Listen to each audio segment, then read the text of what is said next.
if I'm working with a couple that really wants to love and enjoy the sexuality that they have, I'm going to be asking them, what was the goal of your sexuality all along?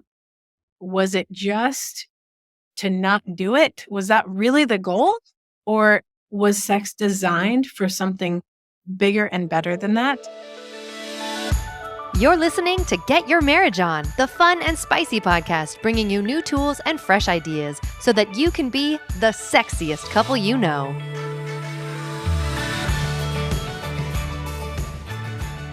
The older I get and the more experience I gain, the more I've come to appreciate my eroticism as a part of me and who I am. I haven't always been that way, though. With all of its good intentions, sometimes people internalize the heart of the purity culture message by it meaning to be void of sexual feelings or urges, as if it's a virtue to not have any sexual thoughts or feelings at all.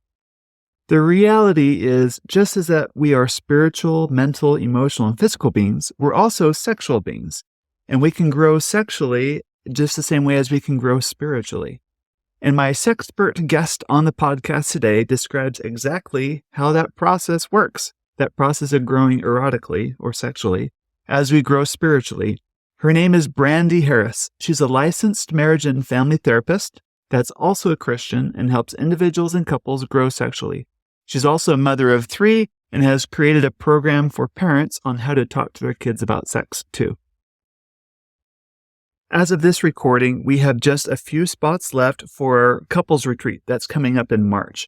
These couple retreats are intensive, they're awesome, they're romantic, they're really fun, and we're going to do a deep dive on intimacy and the relationship in your marriage, including sexual intimacy. This is a fantastic opportunity to get away from the mundane and enjoy one of the most beautiful parts of the earth. If I can say so myself, I live here, and enjoy some really romantic time together and really grow together at the same space and place with expert marriage coaches, including myself. Go to my website, getyourmarriageon.com, and click on Couples Retreat at the top. That's where you'll learn all about it and how to register. On February 1st, we are kicking off our 3rd annual 14 Days of Sextimacy Challenge. How it works is every day leading up to Valentine's Day, which is February 14th, inside of the Intimately Us app, there are going to be challenges that you complete for points. The more points you earn, the higher the chance you have at winning one of our amazing prizes that we're giving away. One of the grand prizes this year is airfare for 2 to anywhere within the continental United States. How it works is you download the Intimately Us app. It's free in the Apple App Store and the Google Play Store, and just follow the directions. Make sure you download it by February 1st, or if you're subscribed to my newsletter, you'll see the announcements come through in the email about this year's fantastic program that we have going on. I'll be doing a lot of Instagram lives during those 14 days too. You get to meet a lot of our sponsors and our partners. Also, learn more about sex and intimacy leading up to Valentine's Day. This could be one of your sexiest and funnest Valentine's days ever by being a part of this challenge. Brandy, welcome to the Get Your Marriage On podcast. How are you today? I'm doing really well. Ready for the weekend, actually, and it's only Tuesday. Yes. At the time we're recording it, it's almost Christmas. This Sunday is Christmas Day. And you have I forget, 4 children at home? 5 children at home? Just 3. Just 3 children. Yes. And we're looking forward to that very much. That's so cool. Yeah. Speaking of children and all that kind of stuff, I kind of reminded in Frozen 2, Olaf has this song, like, everything will make sense when I'm older. He has this like experience where nothing's making sense to him as he's going through the forest. Have you had an experience like that where like something happened, just did not make sense, and as rational as we are, it just doesn't quite make sense? Yeah. Oh gosh. I love that scene, by the way, that scene. And you watch it as an adult and you're thinking, wow, Olaf, you're so naive. We all think it would make more sense when we got older, but it just doesn't always. There's more to learn. Right. I do. So when I have an experience when I was in 6th grade. I'm a really rational person, and My family is a pretty calm family, very logical, not a lot of drama or emotionality in my family. And when I was in 6th grade, I was sitting in class. I was in an old building at my school, probably 100-year-old building, and there were these huge windows in our classroom. And I was sitting with my back to the window at these like square tables, and I was sitting next to a friend and we were listening to the teacher drone on. It was a science class. And I really felt like I was probably falling asleep at the moment, eyelids drooping. And all of a sudden I heard someone say, "Get up." And I kind of jerked my head up and I looked around, like looking who said that, who, was someone talking to me. And I didn't see anyone looking at me. No one seemed to be directing anything to me. And the teacher continued to talk. So I thought, was I dreaming? Did I just think that maybe I was starting to fall asleep? It was a dream, whatever. So I just ignored it and kept sitting there. And, 10 seconds later, I hear the same voice say, "Get up." And I was really kind of startled at that point because now I'm like, I'm not dreaming. I really did hear that. No one else appears to be responding to this voice. My heart starts racing and pounding. I mean, I felt like I was crazy. And so then I hear it again, "Get up."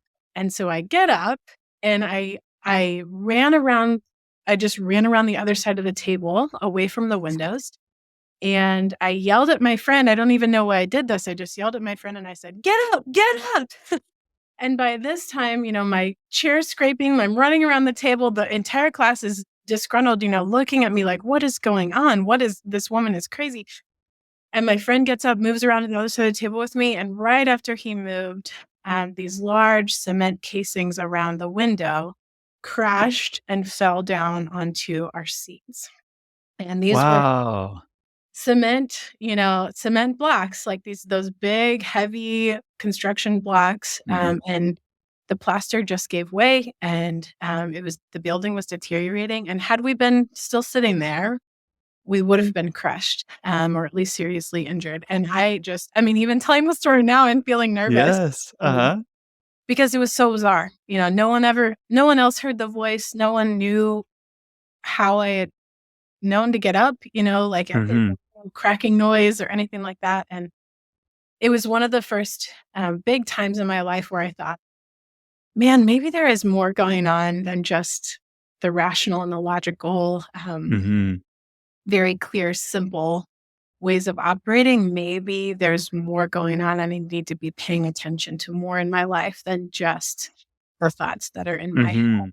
So Wow, and you saved your friend too. That's yeah, pretty cool. somehow, I mean, that part's really weird because that was absolutely instinct. There was Wow. no command. I mean, What an amazing story. That yeah, doesn't happen to everyone all the time, but yeah, I'm so yeah. glad you listened. I know, me too, me I'm so too. glad you listened. We wouldn't be having this conversation today at all had you not listened to that. No.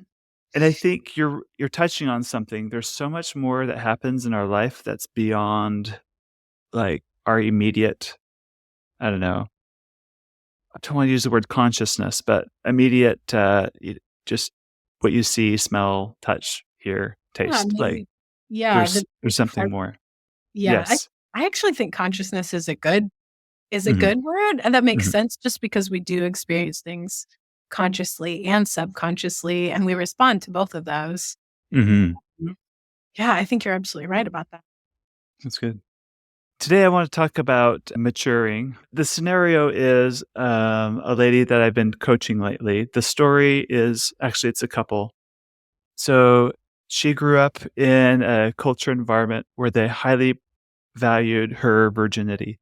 Mhm. And I don't, on the surface, there's nothing wrong with that. In fact, we believe in that. That's our shared value, that we believe in chastity before marriage and fidelity after marriage. But for her, she made it mean her virginity is her prized possession, it's her virtue. And so after being married, it just felt like she was diminished. That thing that she prized so much prior to marriage no longer became what, like, kind of went through an identity crisis. Well, I'm not that great, holy, you know, virginal person anymore. have Right. kind of degraded a bit stepping into marriage. And their marriage has struggled a bit through it because when they'd engage sexually, there's still this thought in the back of his mind, like he's taking something from her, Mm. taking away something that was valuable to her in that. They're working through it, of course, but I just want to know this happens to a lot of couples, and Yes. whether it's they think it or not, it's somehow manifesting in the way they approach sexuality. That this idea it's dirty Mhm. or unholy. I Mm. just want to know your thoughts and how you coach couples and teach people through this. Yeah, that's such a good question. Um, I just you're not using the word purity, but I'm sure that you've had other guests talk about purity culture before. Yes, yes, uh-huh. It's a really confusing topic because I think that most people would say purity by itself isn't necessarily a bad thing. In fact, a lot of people really want that in their lives. They want, Mm. pure focus or pure dedication or pure faith. And sexual purity, if that's all you knew about that phrase and it didn't have a whole culture tied to it, you would think it was just a good thing. We want to have Yes. really good, pure, healthy sexuality. But I think the problem is that, um, I always say every good lie has a kernel of truth in it. Uh-huh. And with that idea of purity or holiness or healthiness, while that by itself is good, the problem is that it's wrapped in a lot of things that are unhealthy Mhm. or tied up with a bunch of things that are unhealthy, which makes it just kind of taints the whole thing. So, um, if you had a person who is wanting to live a life that is singly focused, or I would say just prioritized, right? Like they've decided this is important to them and this is what they want to do. Like if Okay. a person says, my value is to be a good person, for Mm. example, Mhm. then you're going to be looking out for things that could be distracting from that goodness and trying to get those things out of your life so that you can just be the good person. Mhm. Or you could say maybe honesty is a very high value for you. And so if you're involved in things where you start to become dishonest, you want to get those things out of your life. Um, so when I say singly focused, that's what I mean. Like when you've decided this is important to me. And for a lot of people who have picked virginity, or I would say like purity in that sense of the word for their life, it's usually wrapped up in some other things as well. It's not just that they want to remain a virgin. It's usually that they're wanting to be obedient to a rule or some rules, or obedient to a God that values that, or obedient to a particular culture. And there are just so many other things tied up in not having sex. And also, but here's the problem. It's a false, I want to say it's a false dichotomy. There's not just virginity and not virginity. Mhm. As if we're defining virginity as penetration, the penis doesn't go into the vagina. Mhm. Well, there are so many more things to sex than just penis and the vagina, right? Uh-huh. Right. There are feelings, there are all kinds of other body parts. There's an erotic game or a mental mind that is involved in sex. There are just so many other things that it doesn't even make sense to Mhm.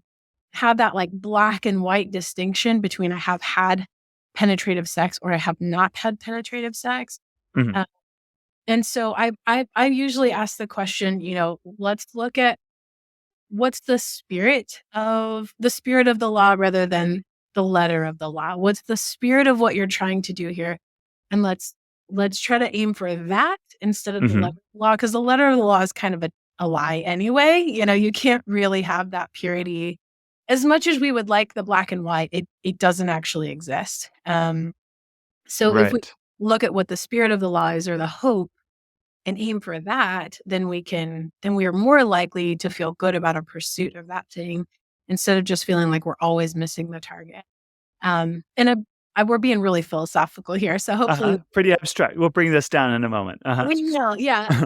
So I think about for a couple who's really struggling with that, it's hard because that black and white mentality is a very immature or a very young morality when we're thinking in terms of black and white. And there's nothing wrong with immaturity. It's just immaturity. It's just youngness. When we're thinking all there is this list of rules that I'm supposed to follow, and those are the things that make me good. That's just a simple way of thinking about it that makes sense when you're young. Mhm. But the older you get, the more you understand that morality is actually more diverse than that. When you're older, you realize that there are no good guys and bad guys. You realize that everybody is a good guy sometimes and everybody's a bad guy sometimes. Um, Yes. so making that shift to say well, then ethical decisions and moral decisions are actually much more complex, and Mhm. sexuality is much more complex. I think of all the people that I know who remained, I want to put this in air quotes, sexually pure.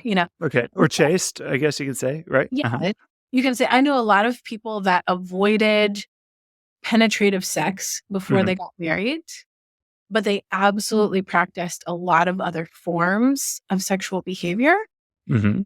before they were married. And so you're like, what does that even mean? Do they still get to claim virgin? Or, Uh-huh. I don't know how they're going to draw the lines there.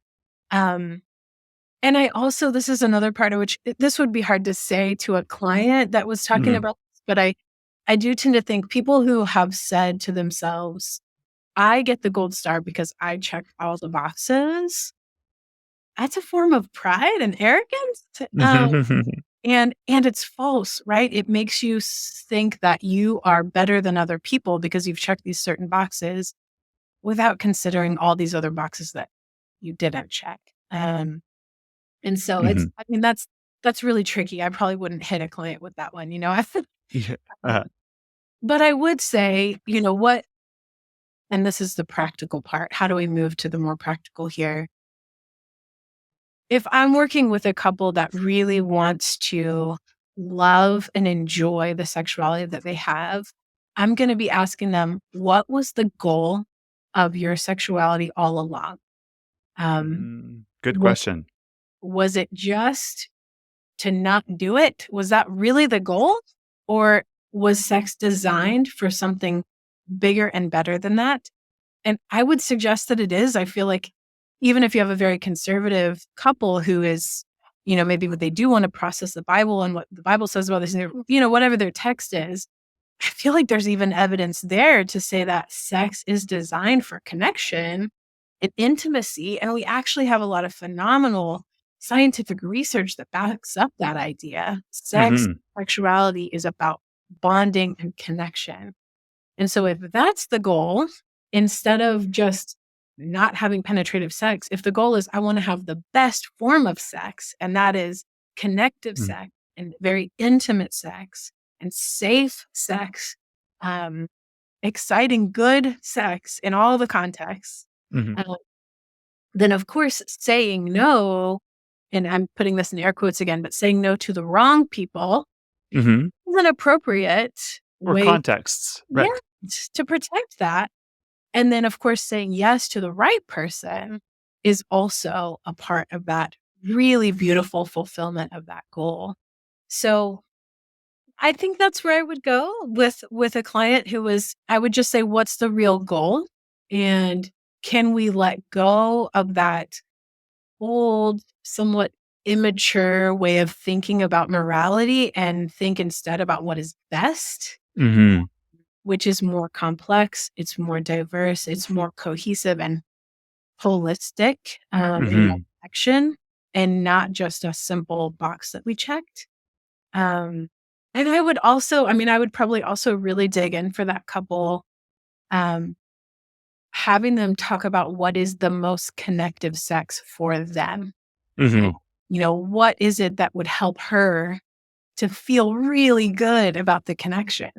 What would Mhm. help her to feel really connected to him? What kind of behaviors does she need? What type of context does she need to really feel deeply connected to him? And for him, I'd be asking the same question, what is it that would help you to feel really connected to your wife? And if we add in a significant amount of asking for permission or consent, even within a marriage bed, if Mhm. that helps them to feel more connected and more safe and more respectful of one another, For sure. I want them to add that in. I think that consent is incredibly sexy. So Yes. whatever they can do to increase that safety and intimacy, that's what I want them to be aiming for, thinking about what they're going towards rather than thinking about what it is they lost. Gotcha. So instead of it being subtractive, we Mhm. want it to be additive, right? Yeah. Yes.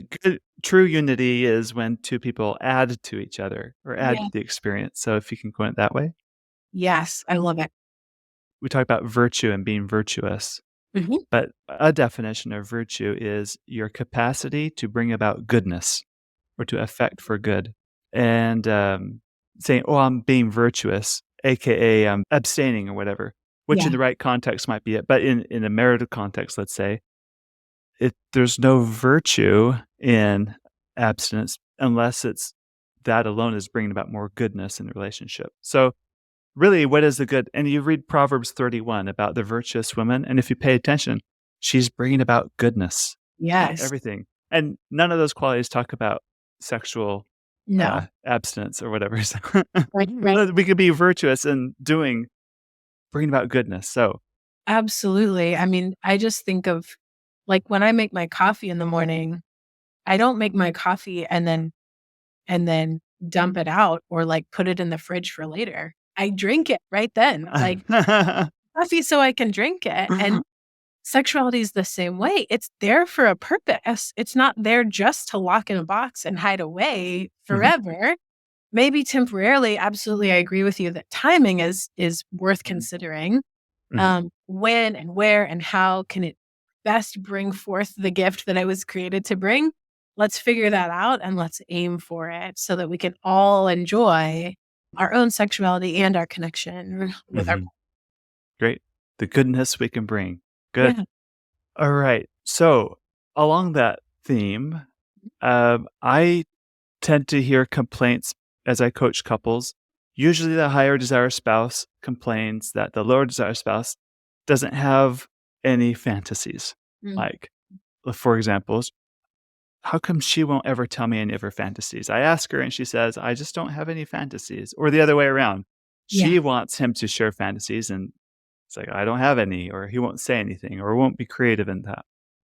And then this links to something you said earlier about eroticism and how eroticism is part of who we are Yeah. and connected to how we can bring more goodness in a relationship. Can you speak on how one can develop more eroticism or allow more eroticism in a Mhm. relationship, whether that's been scary before? Yeah. Yeah. So for most people, they don't practice eroticism in their life or make room for that because of either some painful experiences surrounding eroticism or they've just been told they're not allowed to be Hmm. erotic, or Hmm. somehow bad or wrong to be erotic. Right. And this could be Um, tied to that black and white thinking from the more absolutely. immature form of themselves, right? Yes. And I find this in a lot of people, especially in a conservative culture, especially amongst women. But even men, a lot of men have been seriously shamed for their eroticism, especially if they've been through some of the more traditional, like, I guess, fights against pornography, which we're not talking about that right now, but, Uh-huh. you know, men like, Yes, shut down your sexuality because your yeah, sexuality is harmful, it does damage. You right. don't want this. That's Good right. people don't desire sex. That's the message a lot of men get. Yes, absolutely. And they're punished. I mean, or they punish Yes, themselves for their own right. eroticism. Mm. Whereas women can be punishing of themselves as well, but I tend to find more women are just completely unaware of their eroticism. So before we move on, I do want to clarify what eroticism is. Maybe we should make Oh, that. that's important. Yes. Uh-huh. I think when I was younger, anyway, if I heard the term erotic or erotica, I just assumed that it was like filthy, pornographic, misogynistic, terrible. I don't know. Like it had all these negative connotations to it. So let's clarify what it is. Erotic is the base word of the word erotic really refers to a life force. So it really has more to do with inspiration and excitement. And so when we talk about the erotic mind, we're talking about the mental ability to get excited and look forward to a sexual engagement in this context. That's what we're talking about anyway. So first of all, I'm always de-shaming. I do a lot of de-shaming in my office. But one thing is just to clarify that eroticism is a part of human sexuality, and every human absolutely has eroticism. Um, but sometimes it's like underdeveloped. You could say it's like this like very small little kernel of bloom, and it just needs to be encouraged. It needs to be um, protected, but allowed to come to fruition. So um, first, I would just try to help both partners understand that both men and women have an erotic mind, and that it is good and beautiful, and absolutely a part of your ability to enjoy not only yourself, but also your sexual engagement with your partner. So just first of all, just giving permission like that usually does a world of difference for people who have felt that that wasn't allowed or permitted. Um, the other piece is to help the spouse who does have a strong erotic mind. I need that spouse or that partner to be doing the same thing that I'm doing in my office, which is de-shaming, making space for, being patient with, increasing safety and acceptance for the spouse whose eroticism is small, and just being, I want to say like calmly excited about it. Like Not overly eager. yeah, like, like I have teenagers, and my teenager is, I know that they still need to hear me get excited about their accomplishments, but they are incredibly embarrassed if I make a big deal about them, and they will shut down if I'm like, it's the same thing. Like we want these like small blooming erotic minds to be like, I see you. That's really cool. Not like, my gosh, it's amazing. I'm seeing it, because then you'll just shrink back down and get shy again. But the other piece is for the spouse who's trying to develop their erotic mind, they probably are going to need to do some personal work, not not first in the context with their partner, but on their own, making room for and making time to consider and develop what works for them. Hmm. And that's really complex. There are, frankly, 1,000 podcasts you could probably listen to about developing the erotic mind. But I love, I'm trying to think of the one that I love. Oh, it's called Foreplay Radio. Have you heard of Mhm. that? Yes, she's been a guest. Laurie, she's been a guest on my podcast here too. Yes, Mhm. I love her work on Uh-huh. erotic mind. She's a really good one to follow up with. But it's this idea that your erotic mind can really revolve around a bunch of different things. What gets you personally excited is very different from what any other one unique person might experience. So giving yourself permission just to say like, what works for me? What feels good to me? What gets me excited? And for a lot of women, the erotic element is really more of a storytelling, like what's happening in the mind and the story that you're telling yourself as it's happening may be more exciting to you than a physical sensation happening to you. And that's Mhm. just the nature of female sexuality. There's just so much more going on in the mind. And the truth is, a lot of women do know this because they've experienced it in young childhood. When they're like dreaming and thinking about whether it's Prince Charming or some other dramatic moment that gets them excited and kind of feel in love and like want to know more. And Mhm. even though that's not particularly sexual, actually is sexual, that Mhm. just like beginning development of romanticism is the beginning of erotic development. So you could lean into that and kind of start there. And then once you've done some work with yourself, and you could also, lean into a sex therapist or a regular therapist to do that work. But once you feel more confident about that erotic mind, to step into conversations with your partner and share Mhm. with them what you're discovering and figuring out. Or if you get brave enough to say, do you have any ideas? And let the more developed partner Mm-hmm. make suggestions or offers if that works for you. That could be too fast for someone, but it's an option. Uh, to illustrate that it's for a lot of women, you said it's more of the story arc is where the eroticism is found. It's less linear, Yes. like for a lot of men might approach it. Yes. Any stories or examples of that from a movie or a book? I don't mean like an erotic movie or not, but that's not what I'm talking about. But any storylines that people might relate to kind of Yeah. illustrate that point really well? Hey, Romance movies? I don't know. right. I mean, for sure, I know a lot of women that when they're watching like a rom-com or Mhm. even drama, like Mhm. drama rom-com, with their partner, the development of the story, literally all those different storylines weaving together into this beautiful picture of connection that works for them. And so they get excited. They feel seen and known frankly, by the writer of the movie, right? Uh, Uh, but what's happening is if you're watching that movie with your partner, you're basically transferring those feelings of I feel seen and known onto the partner who's watching it with you. And so mhm. the partner just gets the benefit of being Mhm. right there with you while you're getting excited and feeling seen and known. That's Mhm. the beginning and the end, frankly, of Mhm. deep, intimate connection. So you're really just developing that environment.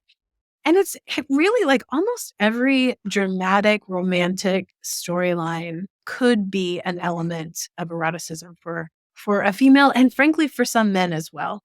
I don't want to leave the men out of this because there definitely are men who have shut that down for themselves and just starting to de-shame the sexual process for them and to hear a partner say, I don't feel violated by you when you want me. I get excited about you wanting me.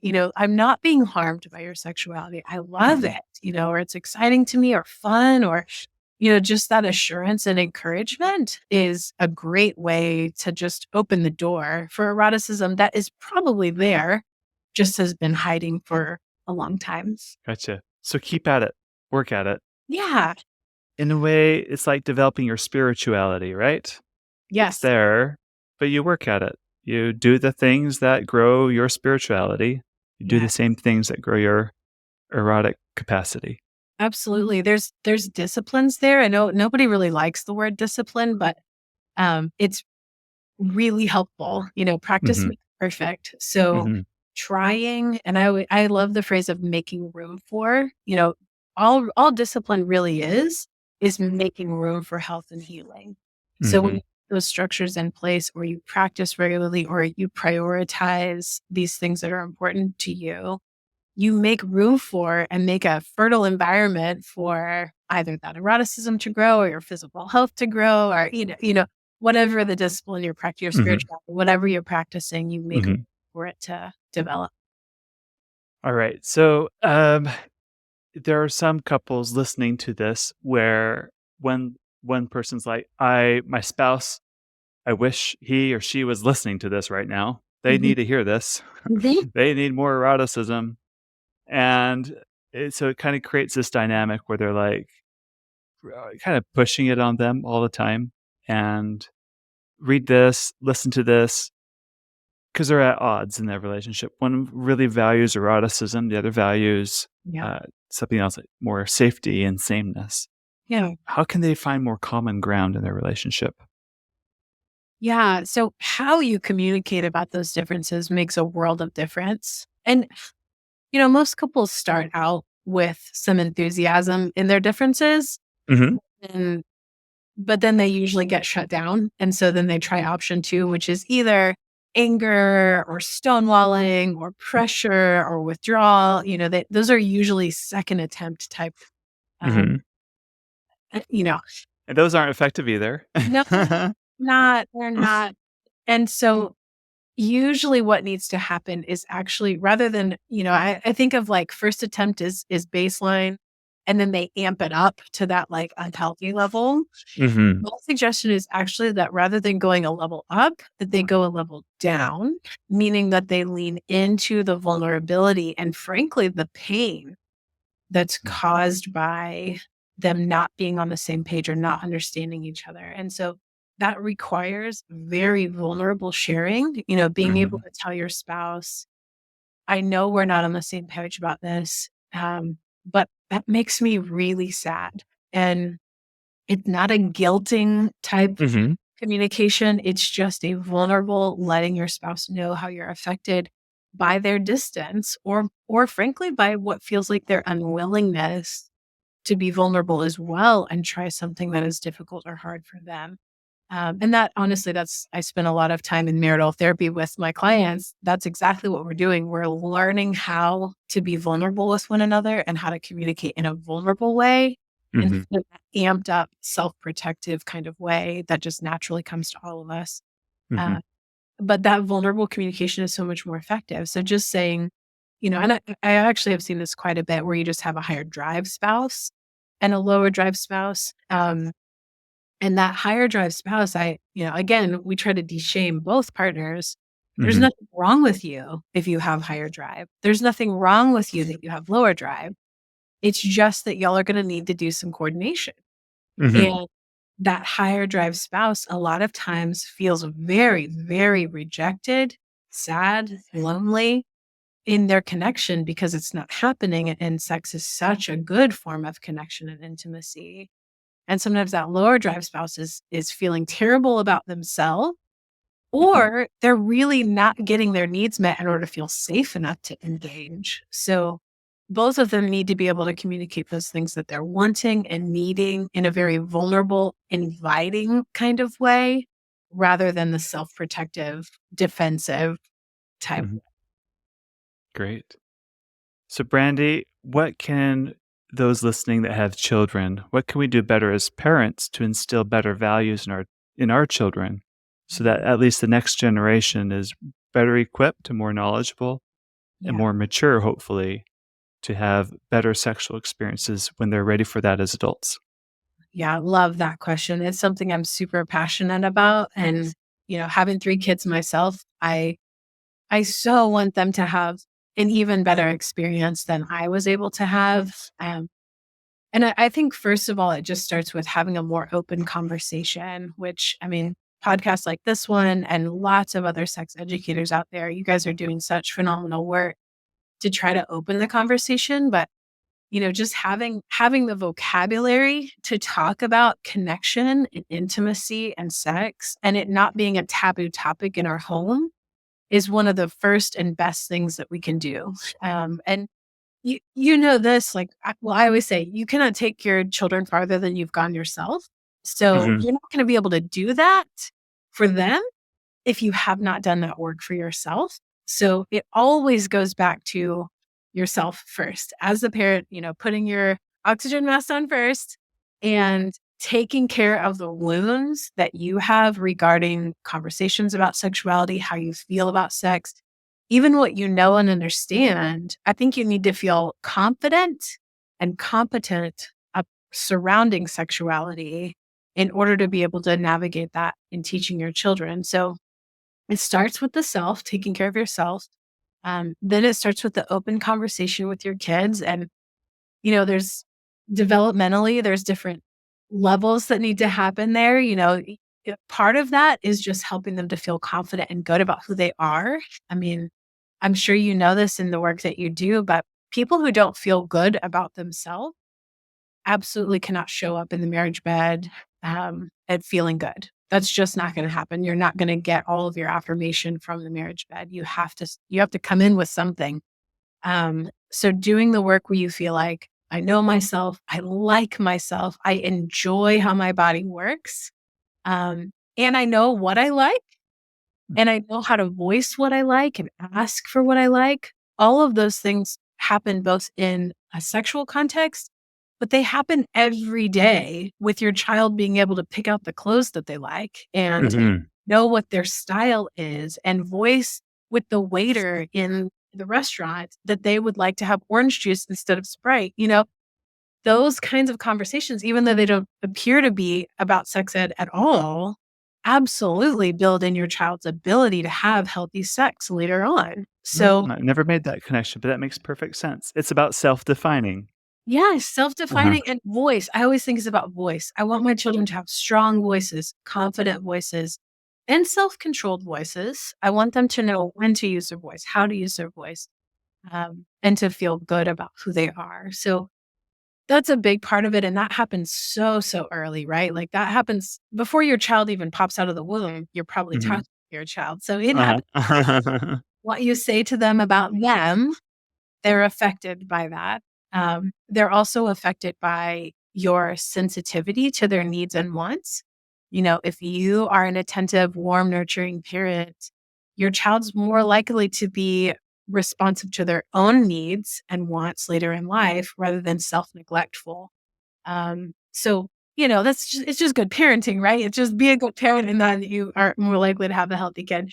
Um, but the more like specifically sexual would just be helping children understand the reproductive process is a great place to start, because they're curious really early, usually about, they can be curious about relationships, but they're often curious about like puppies and babies and where did this come from? And being able to rehearse that on your own in the mirror and say penis, vagina, vulva, all of those things in the mirror without flinching is huge for you to be able to have that conversation with your kid without flinching or being weird.